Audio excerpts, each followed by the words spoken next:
आदित्य ठाकरेंच्या उपस्थितीमध्ये शिवसेना उद्धव बाळासाहेब ठाकरे पक्षाच्या जिल्हा प्रमुखांची बैठक होते। या बैठकीआधी साताऱ्यातील जिल्हा प्रमुखांना उद्धव ठाकरेंना भावनिक पत्र लिहिलंय।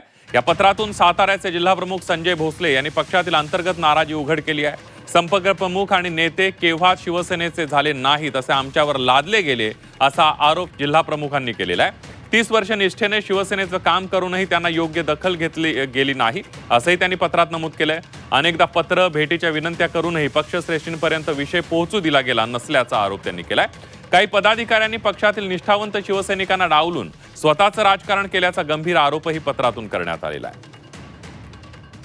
शिवसेना पक्षामध्ये माझी जी गळचेपी होत आहे, शिवसेना पक्षामध्ये जिल्हा पातळीवर जे वरिष्ठ नेते आहेत त्यांच्याकडून शिवसेना वाढवून दिली जात नाही, पदाधिकारी नेमून दिले जात नाहीत। याबाबत मी वारंवार पक्षप्रमुखांच्याकडे आणि वरिष्ठ नेत्यांच्याकडे कळवलं गेलेलं आहे। अनेक पत्र, प्रत्यक्ष भेटीअंती बोललेलो आहे, परंतु ज्यावेळी मी काही चांगली कार्य केली, महाराष्ट्राच्या बाहेर जाऊन मी दौरे केले, या महाराष्ट्रात पक्षवाढीसाठी जे काम केलं त्यावेळी मला शाबासकी तर सोडाच, परंतु मातोश्रीपर्यंत पोहोचून देण्याचं काम देखील या जिल्ह्याचे उपनेते, या जिल्ह्याचे सुपुत्र आहेत, नितीनजी बानगुडे सरांसारखी माणसं आणि तत्कालीन संपर्क प्रमुख जी मोठमोठी लोक या पक्षामध्ये घेतली गेली, जे कधीही शिवसैनिक नव्हती, अशांच्यामुळं खरा शिवसैनिक दाबला गेला।